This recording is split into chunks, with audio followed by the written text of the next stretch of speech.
I pledge allegiance to the flag of the United States of America and to the republic for which it stands, one nation, under God, indivisible, with liberty and justice for all.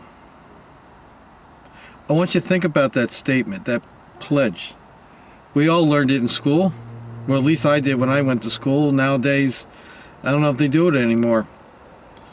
When I was a kid, I just thought it was a nuisance in the morning, but as an adult, an activist for freedom and against government overreach, I find it to be a very powerful statement. I pledge allegiance to the flag of the United States of America. The flag, what it represents freedom. That's what makes our country so great, freedom. And part of that freedom is free speech. And part of that freedom is against government intrusion.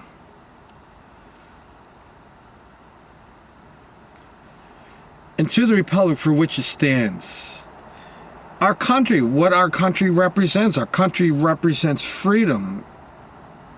Period. I'm just going to keep saying freedom. Our country represents freedom, in theory. For which it stands. One nation, under God. And I think what that means is that all people come here. But we are one nation. So whether your ancestors from Italy or England, in my case, Holland, England, or you're from ancestors from Ireland, or maybe most recently Spanish, Mexico, I don't know. But when we come here, we're one country. And God looks at us as one nation. Whoever your God might be. Whatever it is that you believe in that makes this possible. Indivisible, meaning that you cannot divide us. We all are here on the same ship. And when that ship goes down, we all go down. So let's call it the ship of freedom. When that ship of freedom goes down, we all go down. Indivisible, with liberty and justice for all. That really is the tough statement right there. Is there really liberty? And is there really justice for all? I point out in many videos the two sets of rules that police go through versus a citizen. I did one not too long ago about an officer who was convicted of stealing $84,000 from his PBA chapter that he was the treasurer of, or president, one of the two. I did a story about a woman who was the treasurer of Bradley Beach Fire Department. She stole $40,000. They both agreed to pay their money back. One of them got 1 year probation, and the other one got 3 years in jail and has to serve 2 years before eligible for parole. Two crimes, both the same. The person stole more money than the other person, but same crime, theft of service, theft by deception. Who do you think got the 1 year probation, and who do you think got the 3 years in prison? Well, the officer got the 1 year probation, and the lady who was the treasurer of Bradley Beach Fire Department, she got 3 years. She stole $40,000, he stole $84,000. Is that justice for all? I don't think so. And liberty for all. Our Constitution guarantees us freedom. And one of our most important freedoms that we have is our right to free speech. To say what's on our mind, whether you like what I say or I don't like what you say, it doesn't matter. It's protected speech. Just like that blue gang flag, that's protected speech. I said it in a video, it doesn't belong on public property. I think the flag that represents everybody belongs on public property. But if you want to hang that blue gang flag on your property, I support your right to do it. If you don't like what I say, that's your right. You can go on there and say, hey, you know what, I don't like you. I don't like what you say.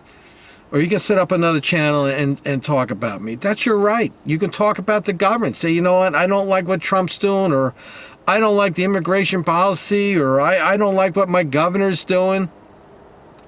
That is our right. It's protected speech. We have another very important right, and that's the right to remain silent. Our Fifth Amendment right. The right against self-incrimination. And our other important right is the Fourth Amendment. The right to be secure in our person and place and things.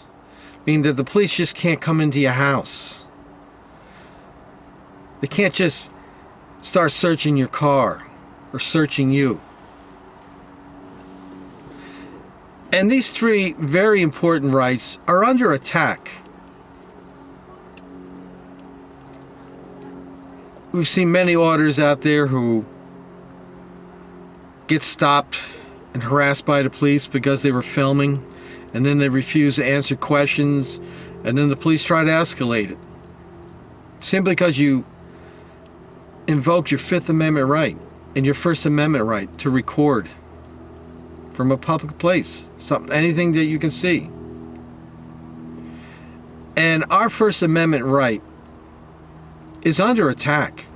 It's out there. There's blatant evidence of it. I'm going to play a portion of a video that's been circulating. It's right here in New Jersey it took place. And it has to do with federal investigators knocking on a man's door and trying to ask him questions, simply because he was in a public place where he had every right to be, and he pointed a camera and documented what his tax dollars were doing.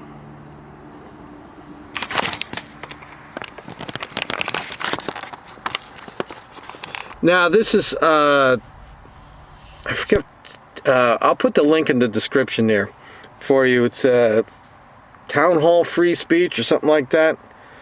But it's really been circulating around, and I'll just play a portion of this. What was your name again? Special Agent David Randolph. David Randolph. Yours again? Again, would you mind just not What was your... filming us? No, I'm going to. What was your name again? My name's Eric Garrett. Thank you. Alright. Again, would you mind just not filming us? No. If you don't like it, you can leave. See, they don't want you to film them. Because what they do is they send two officers out, investigators out. And one of the tricks that the federal government will try to do, investigator will try to do, is catch you in a lie. If they can catch you in a lie, there's a law on the books, a federal law, that can put you in prison for up to 5 years. It's lying to a federal agent. So by video recordings, you have actual documentation of what you're talking about, and this man did the right thing by recording. Okay, sure.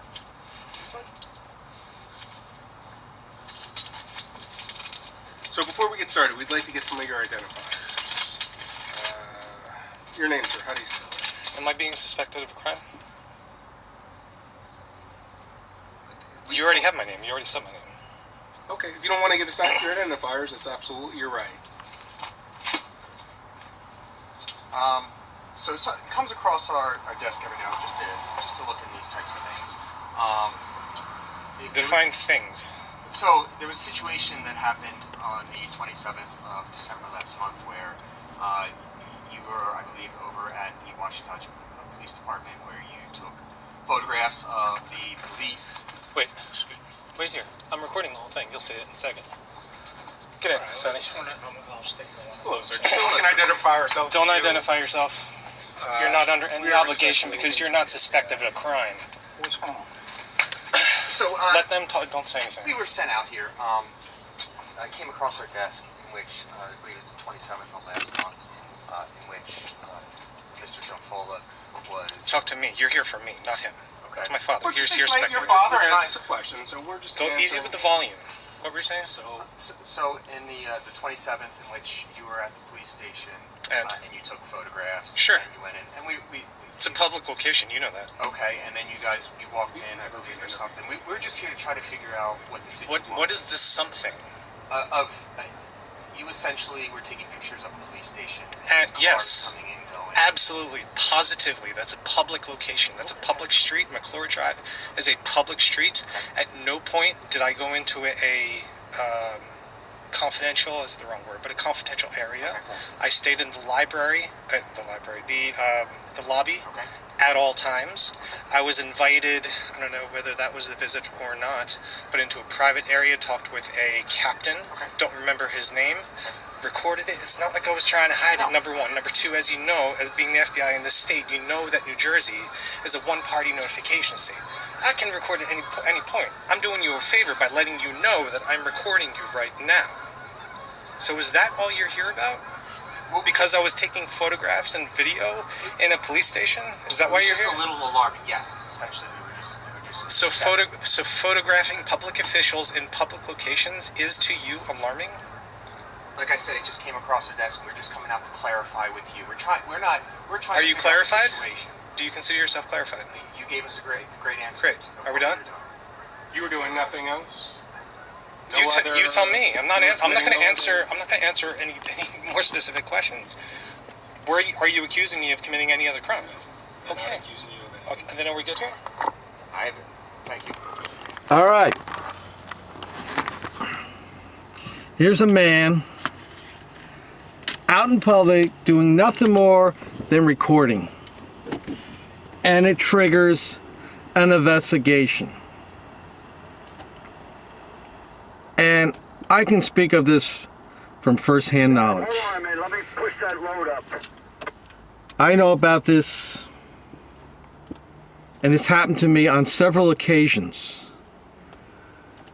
About 5 years ago, before I was even in the First Amendment auditing community, I had a video camera, and I used to go to Sandy Hook, Gateway National Park here in New Jersey. And I used to go to Gunnison Beach, hence that's where I got my name from, Gunnison. And what I would see out there all the time is rangers hiding up in the dunes with binoculars, looking at people. This is a nude beach. But I don't care whether it's a nude beach or a regular beach. I find it disturbing, then and still now, that a ranger would hide up in the dunes with binoculars and look at people. And I decided to do something about it. I had bought a video camera a while back. And I didn't buy that camera to go investigate the government or the police or anything like that. I bought that camera because I used to watch a show called Survivor Man. Everybody remember Survivor Man? And I thought it'd be pretty cool to get a camera, and I would just go out and narrate stories or something. And one of the things I drove out to Missouri, and I just kind of documented my travel out to Missouri with the camera. That's what I had. I bought the camera. It was a video camera, just like the one I got here. And I didn't know really what to do with it, but that's what it was about. And then one day, there's an accident by where I'm at, and I'm out there with a camera video recording what's going on, and I have one of these jarheads shows up. Now, everybody there, nobody was bothering me. I wasn't in the middle of the scene. I was away from them. I was in a safe distance. But this one late arriving jarhead shows up, and he tells me to shut the camera off or he's going to arrest me. And he says, I'm not kidding. I'll do it. And I got scared. I didn't know. I shut the camera off and retreated. And that's when I started investigating my right to film in public and film the police. Turns out that officer was full of it.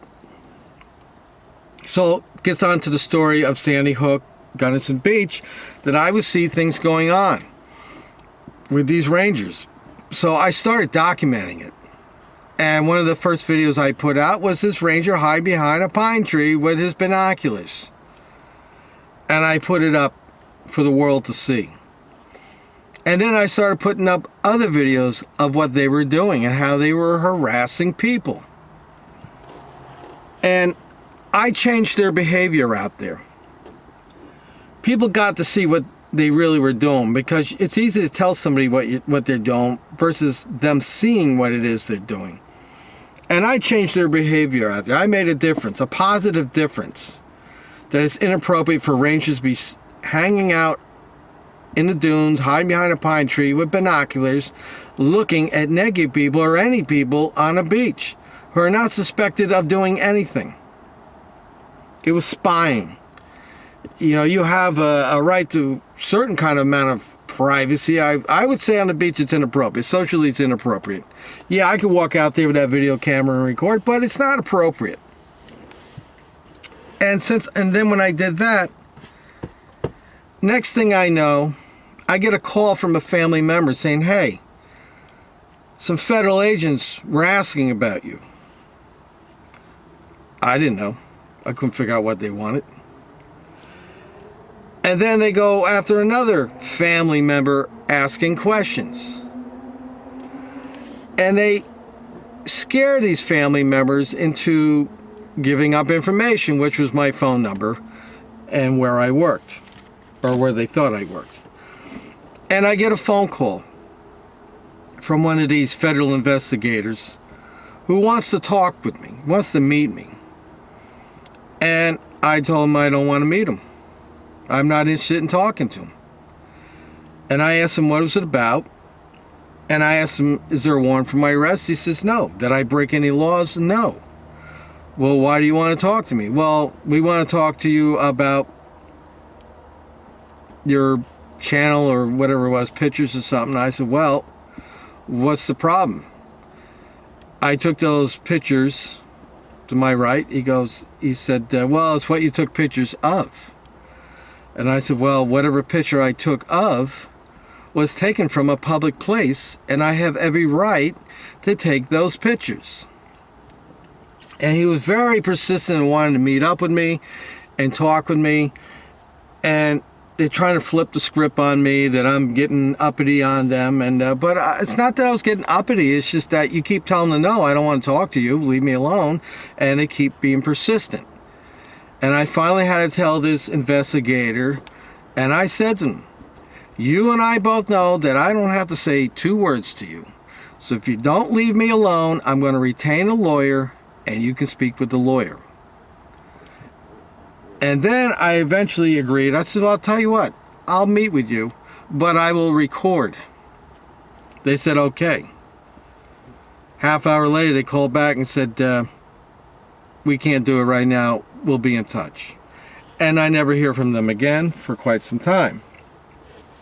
Then I'm out, I do some audits of military bases from a public area.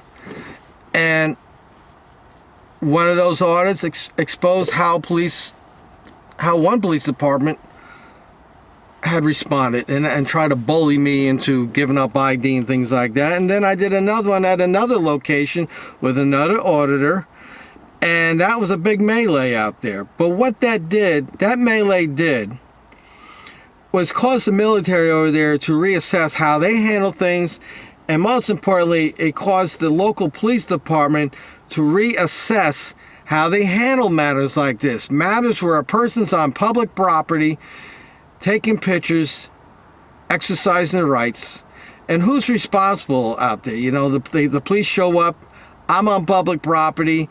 The security forces are trying to ramp things up, but they can't because I'm on public property. So what I did had some good come out of it. Now, I find out last year through my employer that one of these federal investigators stopped by my job. Somebody in my family coughed up my information, and they stopped by my job, and they want to talk to my employer. Now, there's nothing to find. I am who I am. I'm not hiding anything from anybody. And my employer knows that I'm not hiding anything from anybody. He knows, he's known me for several years now. My behavior is pretty much the same every day. I'm a pretty happy guy. Anybody knows me, I'm a pretty happy guy. My bellyache can complain a little bit about my aches and pains and things that I can't control, but I'm a pretty happy guy. I don't make threats against anybody. I have no desire to beat anybody up or hurt anybody physically. So they go over there, they ask questions, they leave. I find out sometime later, my boss confides in me, hey, they were here, you know, kind of what's going on. And I explained to him, I said, you know, there's nothing going on. Here's the YouTube channel if you want to go look at it. You know, this is whenever you're out there recording something, it triggers a response and they show up. Now things are quiet for a couple of years. All of a sudden, 2 weeks ago, I stop into work. We've been slow, hadn't been there a while, and one of my coworkers says, hey, an investigator was here the other day asking about you, but I couldn't call you because your phone was off. Well, my phone was off. I didn't pay the bill right away. I said, all right, well, if they stop in again, just give them my phone number and tell them to call me. There's no reason for them to come down and bother you. And that's that. This morning, I get another phone call from my boss. He says, hey, I just want you to know, some investigator was here asking questions about you again. I gave him your number. I said, great, that's what I want you to do. I want you to give him my number. There's no reason for him to go there and bother you. And there we are. So what I'm saying to you folks is our First Amendment right is under attack here in America. You have a right to free speech, but Big Brother would prefer that you not. You understand what I'm saying? It is our right, but it's their policy that you not. And this is all has started since 9/11. You gotta remember, what are the things that have happened since 9/11? Social media has exploded. YouTube channels, people like me and others are becoming an activist. And Big Brother doesn't like that, because Big Brother wants to control you. Whether you like it or not, our government tries to control us. They try to regulate us and control us. And I'm not blaming this on Trump. I'm not sure I could even blame it on Obama. Look what happened to Trump. Look what the federal government, people in the federal agencies were trying to do to him. And come Thursday, this Thursday, the 18th, the onion is going to get peeled. And some people are going to get exposed. And this is the challenge that we have. The challenge for me is, like, I talk about things that the police do. The bad things that they do. I don't put a cop down that does something good. If I see a cop doing something great, I talk about it. I've done it. I've got the videos. I expose corruption, whether it's going to be police or it's going to be government. Local government, county government, state government. I expose it. If I see it, I expose it. That's why my channel is called New Jersey Exposed. I expose it. So now, here we go. Once again, Big Brother's looking at me. Why? I really don't know. What am I doing? Talk? They're afraid of my words? Everything I've done is on video. They're afraid of words. Words are very powerful. In some respects, I'm flattered. I'm very flattered that they take notice of me, because that means my message is getting out there. But on the flip side, it's concerning, because I don't want to lose my freedom. I don't want some bogus charge put on me and have to go to prison. I'm going on 59 years old. Prison's not a place for me to be. It's not a place for anybody to be that's exercising their rights. But that's the kind of America that we're living in right now. Our First Amendment right, our right to free speech, is being challenged. And a lot of people say, well, how does this happen? YouTube, in case you didn't know, anybody with a YouTube channel knows, YouTube has voice recognition. And it recognizes your words. That's how they catch you saying naughty words. And if you're monetized, maybe you'll get slapped on the wrist by YouTube. So keywords, sentences, whatever triggers things.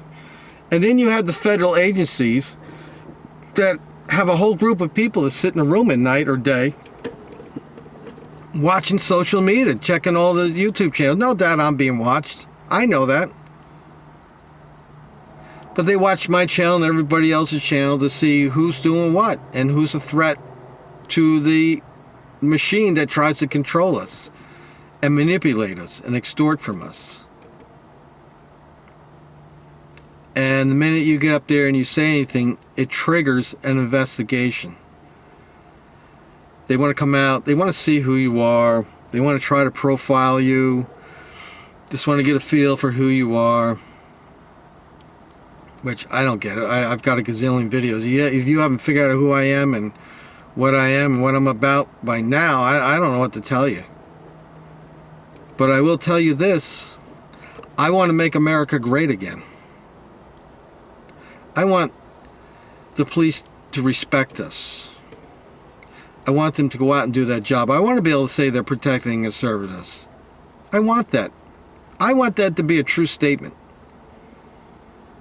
I want respect police. When I see an officer, I want to have respect for him. I want to see, yeah, you know, this guy's out there. He's doing a great job.